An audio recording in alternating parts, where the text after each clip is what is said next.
नमस्कार आप सभी को, स्वागत है आपका हमारे इस प्लेटफ़ॉर्म पर। यूपी ट्रिपल एससी में हम कंप्यूटर की चर्चा कर रहे थे और कंप्यूटर में भविष्य के कौशल, ई-गवर्नेंस से संबंधित कुछ क्वेश्चन्स हम लोग एमसीक्यूज़ कर रहे थे, ठीक है? क्वेश्चन नंबर 30 तक हम लोगों ने कर लिए थे और इसी के आगे शुरू करेंगे। इसको शुरू करूँ, मैं इससे पहले आपको 2 जानकारियाँ दे देता हूँ। यूपी ट्रिपल एससी में एक वैकेंसी आई थी ग्राम पंचायत अधिकारी, अगर आप इसमें आपने फॉर्म डाला है, तो इसके मॉक टेस्ट की श्रृंखला को लगाने के लिए आप हमारे एप्लीकेशन को इंस्टॉल कर सकते हो। मॉक टेस्ट और साथ ही साथ इन्हीं मॉक टेस्ट का डिस्कशन वीडियो भी आपको मिल जाएगा।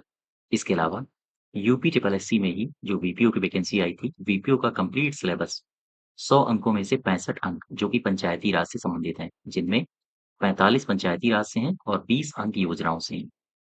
अगर आपको इसका कंप्लीट बैच ज्वाइन करना है, तो भी आप हमारे एप्लीकेशन में आके ज्वाइन कर सकते हो, ठीक है? हाँ, और बाकी सारी जानकारियाँ आप दिए गए नंबर से आप ले सकते हो। क्वेश्चन नंबर 30 तक हम लोग कर चुके थे। इसी के आगे शुरू करते हैं। 31 देखो कह रहा है कि क्रेडिट कार्ड के आकार के प्लास्टिक कार्ड क्या होते हैं? फिर से समझो। कह रहा है कि क्रेडिट कार्ड के आकार के प्लास्टिक कार्ड क्या होते हैं? जिनमें एक एम्बेडेड चिप लगी होती है, जिस पर डिजिटल जानकारी संग्रहित की जा सकती है। इसे कहा जाता है ग्राहक संबंध प्रबंधन प्रणाली कार्ड, इसे कहा जाता है सरकारी पहचान पत्र या एफईडीआई कार्ड, इसे कहा जाता है स्मार्ट कार्ड। 31 का सही उत्तर हो जाएगा डी। नेक्स्ट देखो क्वेश्चन नंबर 32 कह रहा है 1961 में यहाँ पर फिल इन द ब्लैंक्स भरना है आपको। 1961 में किसने पैकेट स्विचिंग नेटवर्क पर एक पेपर प्रकाशित किया था? किसने किया था? लियोनार्ड क्लेनरॉक ने या रे टॉमलिंसन ने, बॉब मेटकॉफ ने या फिर विंट सेफ ने? ये किया था लियोनार्ड क्लेनरॉक ने। अच्छा, एक यहाँ पर ये शब्द आया पैकेट स्विचिंग। मुझे ये बताओ ये पैकेट स्विचिंग क्या है? पैकेट स्विचिंग, ध्यान दो। पैकेट स्विचिंग, ठीक है? पैकेट स्विचिंग वास्तव में होता क्या है? दरअसल कंप्यूटर नेटवर्क में जो पैकेट स्विचिंग होता है, वो पैकेट के रूप में डेटा को नेटवर्क में स्थानांतरित करके करने की एक प्रक्रिया होती है, एक कला होती है। और पैकेट स्विचिंग जो तकनीक होती है, पैकेट स्विचिंग पैकेट स्विच करते समय, इसमें एक खास तरह की तकनीक का प्रयोग किया जाता है, जिसे कहा जाता है स्टोर और फॉरवर्ड। पहले डेटा स्टोर होता है, इसके बाद फिर वो आगे बढ़ता है। तो हम अगर आपसे पूछें कि बताओ भई, पैकेट स्विचिंग वास्तव में होता क्या है? तो आप क्या बताओगे? आप बताओगे कंप्यूटर नेटवर्क में पैकेट डेटा या हम कहें पैकेट स्विचिंग, पैकेट के रूप में पैकेट के रूप में डेटा को पैकेट के रूप में डेटा को नेटवर्क में स्थानांतरित करना ही पैकेट स्विचिंग है। स्थानांतरित करना ही पैकेट स्विचिंग है, ठीक है? हाँ, तो अगर हम कहें पैकेट स्विचिंग क्या है, तो आप कहोगे कंप्यूटर नेटवर्क में पैकेट स्विचिंग पैकेट के रूप में डेटा को नेटवर्क में स्थानांतरित करने की एक प्रक्रिया है। सिंपल सी बात है। अच्छा मुझे बताओ ये किस तकनीक का प्रयोग करता है? अगर हम आपसे पूछें कि ये किस तकनीक का प्रयोग करता है, तो आप बताओगे packet switching packet switching packet को स्विच करने के लिए स्विच करते समय या करने के लिए स्टोर करते समय स्टोर और फॉरवर्ड तकनीक का प्रयोग करता है। तकनीक का प्रयोग करता है। तो इस तकनीक को याद रखना। पैकेट स्विचिंग पैकेट को स्विच करते समय किसका कौन-सी तकनीक का इस्तेमाल करता है? स्टोर एंड फॉरवर्ड, ठीक है? वापस आओ जरा अपने क्वेश्चन में, इसका सही उत्तर हो जाएगा लियोनार्ड ग्लैनरॉक। 33 में देखो, कह रहा है कि टीसीपी आईपी का घटक जो इंटरनेट की एड्रेसिंग स्कीम प्रदान करता है और पैकेट की वास्तविक डिलीवरी के लिए जिम्मेदार होता है, उसे क्या कहा जाता है? फिर से समझो। टीसीपी ट्रांसमिशन कंट्रोल प्रोटोकॉल कहा जाता है इसे। आईपी इंटरनेट प्रोटोकॉल का एक घटक है जो इंटरनेट की एड्रेसिंग एड्रेसिंग शब्द को पकड़ो और ये कुछ सुना-सुना लग रहा है। क्या सुना-सुना लग रहा है? आपने आईपी एड्रेस का नाम सुना है? बोलो भाई, आईपी एड्रेस। ये इंटरनेट प्रोटोकॉल है, ये क्या करता है? ये एड्रेस प्रदान करता है। अभी हम लोग इसकी चर्चा करेंगे। तो एड्रेसिंग स्कीम प्रदान करता है और पैकेट को वास्तविक डिलीवरी के लिए जिम्मेदार है वो। तो वो कौन है? वो आईपी है, ठीक है? अभी देखो आईपी होता क्या है? IP address. ये क्या है? वास्तव में आईपी का मतलब होता है इंटरनेट इंटरनेट प्रोटोकॉल। अच्छा, ये जो इंटरनेट प्रोटोकॉल है, करता क्या है? यह जो भी पैकेट्स होते हैं, यह प्रत्येक पैकेट को विशेष पता प्रदान करता है। पता मतलब एड्रेस। विशेष पता या हम कहें एड्रेस प्रदान करता है। ठीक है? और उन्हें गंतव्य तक गंतव्य तक पहुँचने में मदद करता है मदद करता है। ये होता है आईपी एड्रेस। हालाँकि आईपी मतलब इंटरनेट प्रोटोकॉल और एड्रेस का मतलब विशेष रूप से ये हर एक पैकेट को एक विशेष एड्रेस देता है और फिर उन्हें उस एड्रेस में पहुँचाने में मदद करता है। तो वही आपसे पूछा था, टीसीपी आईपी का एक घटक बताओ जो इंटरनेट की एड्रेसिंग स्कीम प्रदान करता है। ठीक है? एक विशेष रूप से पता प्रदान करने की एक स्कीम है और पैकेट को वास्तविक डिलीवरी जहाँ हो जाना है उसे, वास्तविक डिलीवरी के लिए ज़िम्मेदार है ये। आप बताओगे आईपी। अच्छा, इसी में मैं एक आपसे शब्द की और चर्चा करता हूँ। एक शब्द आपने सुना होगा गोफर, मैं यहाँ पर लिख के देता हूँ। गोफर, इस शब्द से परिचित हैं आप? ये क्या है? गोफर दरअसल यह एक ध्यान देना, यह एक प्रोटोकॉल होता है। यह एक प्रोटोकॉल सॉफ्टवेयर है। अच्छा, करता क्या है? यह इंटरनेट के द्वारा दूरस्थ जो दूर स्थित हैं, इंटरनेट के द्वारा दूरस्थ कंप्यूटर से डॉक्यूमेंट को खोजता है। डॉक्यूमेंट को खोजना या फिर उसे प्राप्त करना संभव बनाता है। तो आपसे अगर पूछे कि ऐसा ऐसा कौन-सा प्रोटोकॉल सॉफ्टवेयर है, जिसके माध्यम से इंटरनेट द्वारा दूरस्थ कंप्यूटर से डॉक्यूमेंट्स को खोजने या प्राप्त करने में आसानी होती है, तो आप बताओगे कोफा है, ठीक है? इन इन शब्दों से आप अपने आप को परिचित रखो, इस तरह के शब्दों की परिभाषाएँ पूछ ली जाती हैं। 34 देखो, ई-कॉमर्स का कौन-सा रूप वर्तमान में सभी ई-कॉमर्स राजस्व का लगभग 97% है? फिर से समझो, कह रहा है कि ई-कॉमर्स का कौन-सा रूप है, जो वर्तमान में सभी ई-कॉमर्स राजस्व का लगभग 97% कौन-सा रूप है? 97% ये है B to B. B to B क्या है? आओ देखो, बी टू बी ये क्या है? इसे आप कहते हैं बिज़नेस टू बिज़नेस। यानी कि हम ये कह सकते हैं कि एक व्यवसाय बिज़नेस टू बिज़नेस का मतलब एक व्यवसाय दूसरे के साथ एक व्यवसाय दूसरे के साथ वाणिज्यिक लेन-देन करता है। लेन-देन करता है। एक व्यवसाय दूसरे व्यवसाय के साथ वाणिज्यिक लेन-देन करता है। इस पूरी प्रक्रिया को आप क्या कहते हो? आप कहते हो B to B. B to B यानी कि बिज़नेस टू बिज़नेस। व्यवसाय से व्यवसाय कर रहा है। ये तो हाँ, ठीक है। व्यवसायी से व्यवसाय कर रहा है। ऐसे कहो आप ज़्यादा बेहतर होगा। इसमें जो व्यापार होता है वो कंपनी-कंपनी के बीच में होता है। एक कंपनी है, दूसरी कंपनी है और इन दोनों के बीच क्या हो रहा है? व्यापार। ठीक है? जैसे मैं एक एग्ज़ाम्पल के तौर पर आपको समझाता हूँ।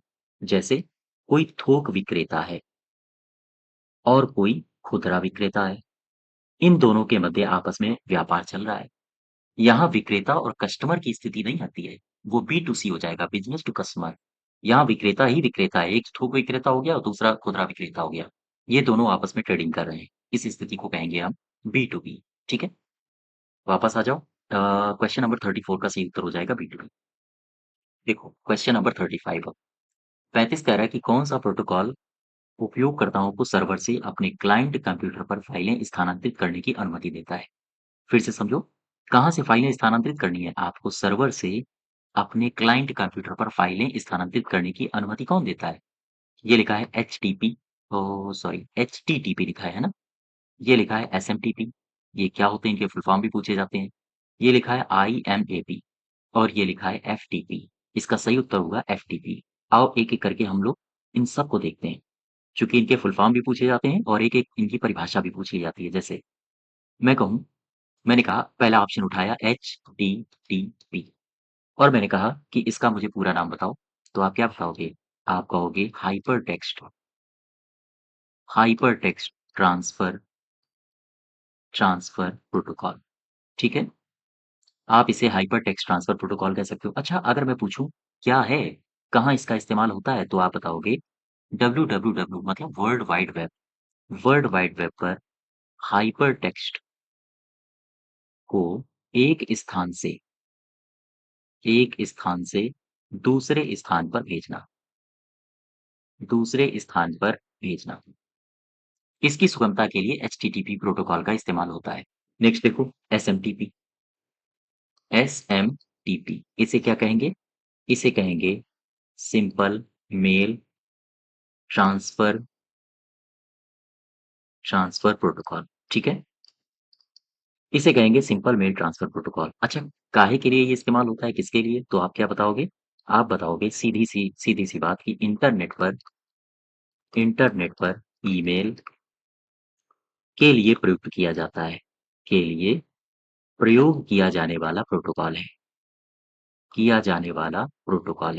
तो आप मुझे बताओ, अगर आपसे सीधा-सा सवाल पूछ ले कि इंटरनेट पर ईमेल के लिए प्रयोग किया जाने वाला प्रोटोकॉल कौन-सा है? आप बताओगे एसएमटीपी। नाम से ही समझ में आ रहा है सिंपल मेल, मेल मतलब ईमेल, ठीक है? एक शब्द और आपने सुना अभी ऑप्शन में, इसका नाम है आईएमएपी, यही तो था? देखो ज़रा, आईएमएपी हाँ, ठीक है। एक शब्द और है आईएमएपी, इसका पूरा नाम क्या है? सबसे पहले तो मुझे आप ये बताओ, इसको कहते हैं इंटरनेट मैसेजिंग या मैसेज एक्सेस प्रोटोकॉल, ठीक है? काहे के लिए इस्तेमाल होता है? इंटरनेट मैसेज करने के लिए, अर्थात हम कह सकते हैं, यह एक मानक ईमेल प्रोटोकॉल है या हम कहें ईमेल रिट्रीवल प्रोटोकॉल है, ठीक है? अच्छा, काहे में इस्तेमाल होता है? तो ईमेल संदेशों को मेल सर्वर पर संग्रहित करता है और इसके बाद फिर प्राप्तकर्ता जो भी होता है, यूज़र होता है, उसके लिए हाँ उसको देखने योग्य बनाता है। अर्थात संदेशों को ईमेल संदेशों को सर्वर पर संग्रहित करना इसका काम होता है। सर्वर पर संग्रहित करता है और इसके बाद उसे प्राप्तकर्ता को देखने योग्य बनाता है, योग्य बनाएगा और ये होता है आईएमएपी का काम। इसके बाद देखो एक शब्द और था ऑप्शन नंबर डी में, उसमें एक शब्द था एफटीपी। एफटीपी मतलब क्या है? इसका मतलब होता है फाइल ट्रांसफर ट्रांसफर प्रोटोकॉल, ठीक है? और चूँकि नाम से ही समझ में आ रहा होगा, नेटवर्क से जुड़ी किसी भी कंप्यूटर सर्वर के बीच में कोई कंप्यूटर है और सर्वर के बीच में फाइलों का आदान-प्रदान होना। अर्थात नेटवर्क से जुड़े किसी भी कंप्यूटर और सर्वर, मान लो ये सर्वर है, कंप्यूटर और सर्वर अगर नेटवर्क से जुड़े हैं, तो इनके बीच में फाइलों का आदान-प्रदान होना। इसके लिए कौन ज़िम्मेदार है? ये है एफटीपी, ठीक है? वापस आ जाओ अपने क्वेश्चन में। वही आपसे पूछा था कि उस प्रोटोकॉल को बताओ जो सर्वर से अपने क्लाइंट कंप्यूटर पर फाइलें स्थानांतरित करने की अनुमति देता है। यही है डी पार्ट। 36 देखो, नेक्स्ट देखो 36 नंबर। कह रहा है निम्नलिखित में से कौन से लाभ आमतौर पर B to B e commerce से जुड़े हैं? कौन से लाभ हैं जो B to B business to business e commerce से जुड़े हैं? छोटा समय चक्र होता है, लागत में कमी होती है, व्यापक तक पहुंचता है ये, व्यापक दर्शकों तक ये पहुँचता है। क्या ये सही है? हाँ, बिल्कुल सही है। सारे के सारे सही हो जाएँगे। 37 देखो, कह रहा है कि एक प्रोग्राम बताओ जिसे आप अपने क्लाइंट और सर्वर के बीच कनेक्शन की जाँच करने के लिए विंडोज़ ऑपरेटिंग सिस्टम में डीओएस, डॉस प्रॉम्प्ट में चला सकते हैं। फिर से समझो, कह रहा है कि उस प्रोग्राम का नाम बताओ जिसे आप अपने क्लाइंट और सर्वर के बीच कनेक्शन की जाँच करने के लिए इस्तेमाल करते हो।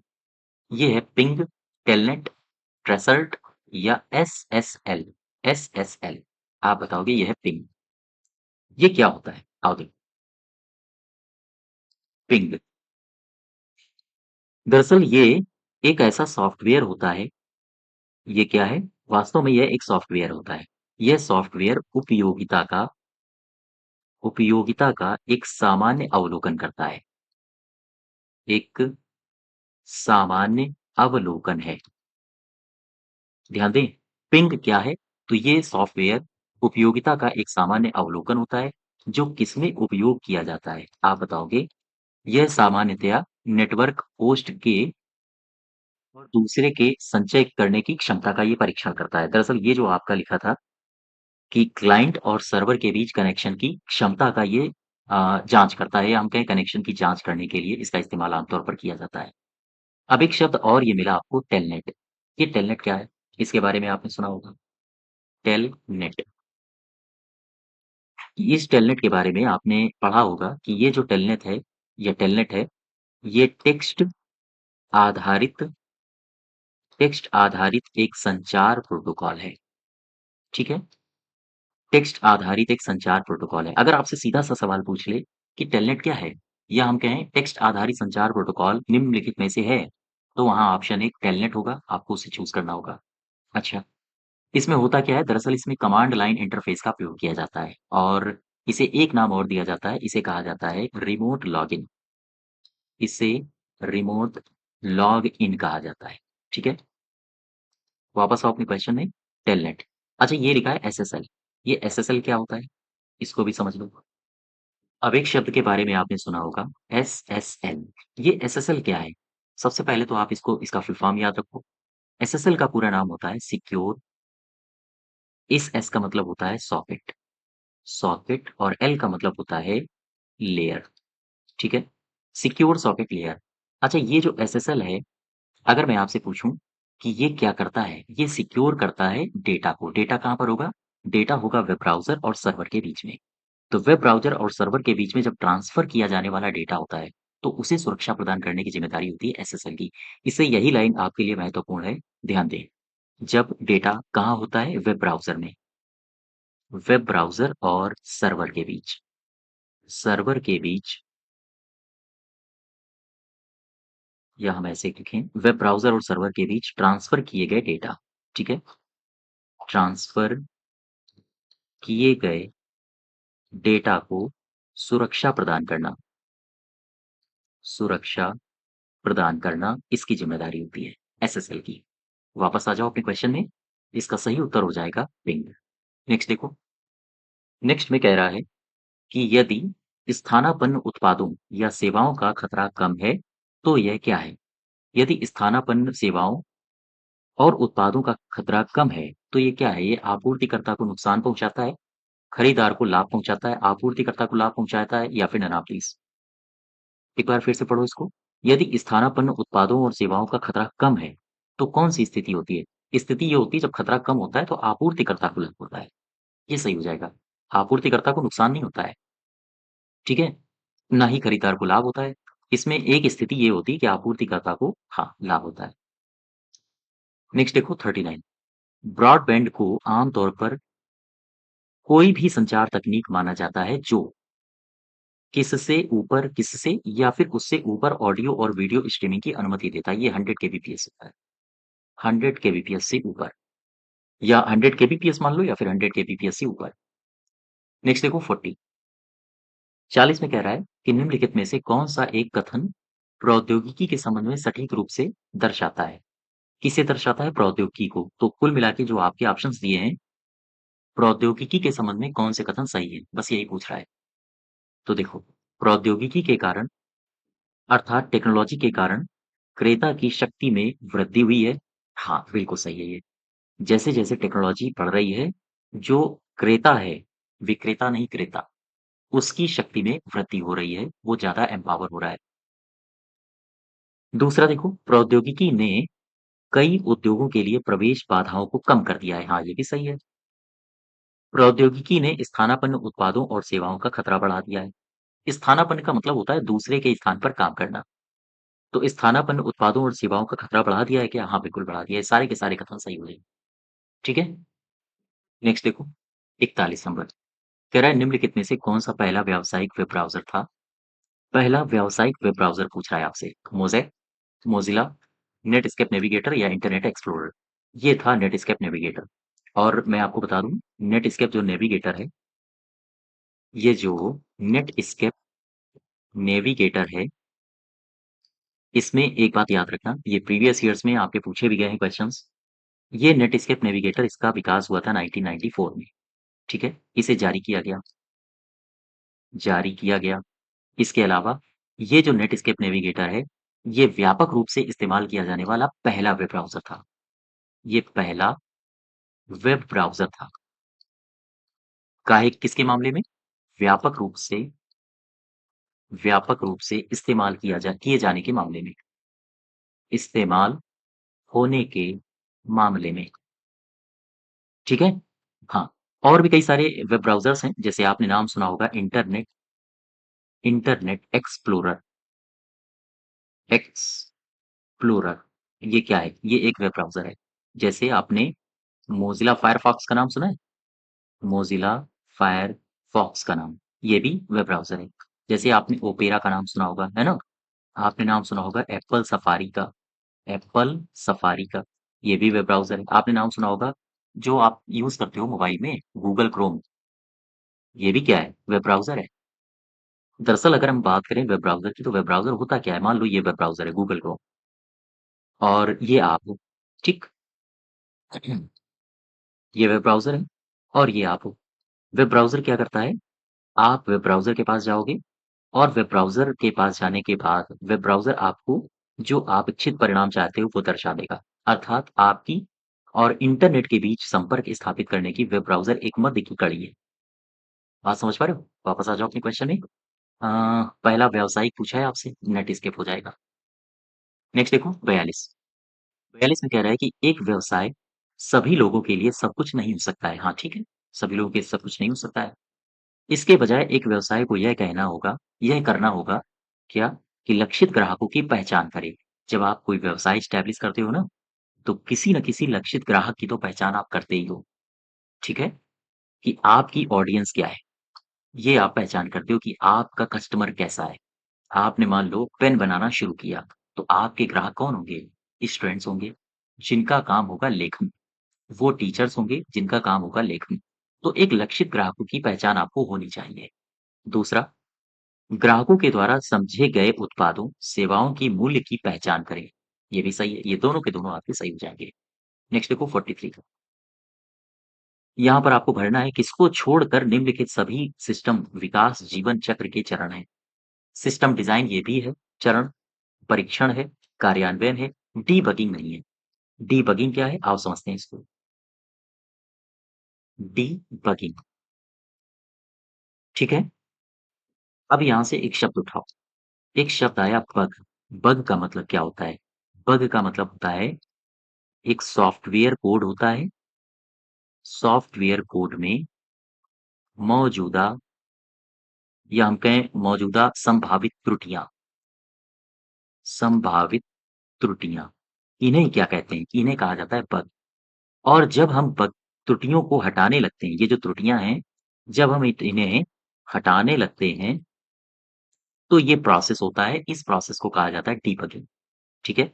अर्थात इन्हीं गलतियों को हटाने की प्रक्रिया क्या कहलाती है? हटाने की प्रक्रिया कहलाती है। बगिंग मतलब गलतियाँ, और डीबगिंग, हाँ, गलतियाँ आप हटा रहे हो, तो फिर डीबगिंग कहलाता है, ठीक है? तो अगर आपसे पूछे डीबगिंग क्या है? तो गलतियों को हटाना।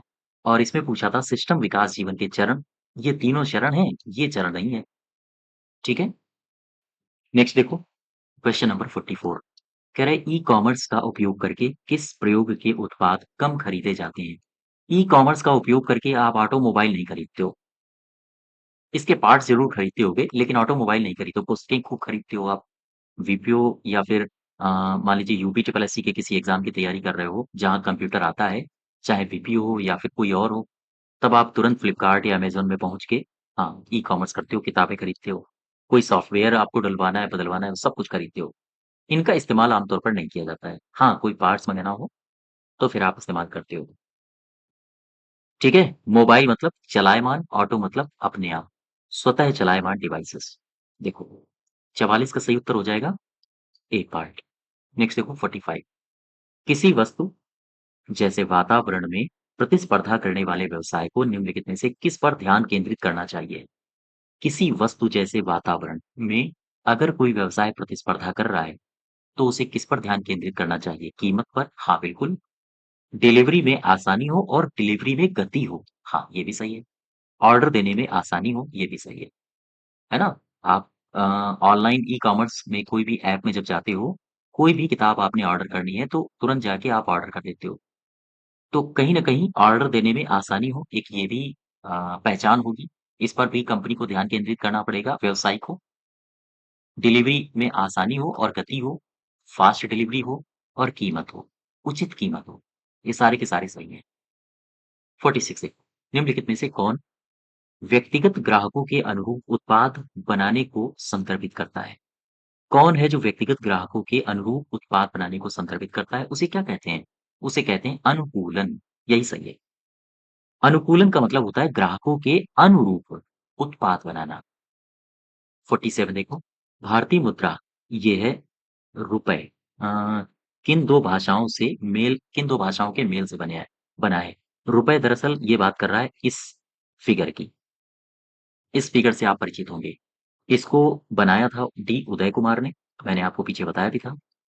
डी उदय कुमार ने इसको बनाया था और इसके अलावा भारत सरकार ने इसको अपनाया कब था? अगर आपसे ये पूछे 15 जुलाई को, 10 नहीं है, 15 जुलाई को।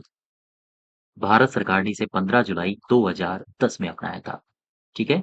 और ये किन भाषाओं में है? तो देवनागरी और साथ ही साथ रोमन। देवनागरी और रोमन, सी पार्ट सही हो जाएगा।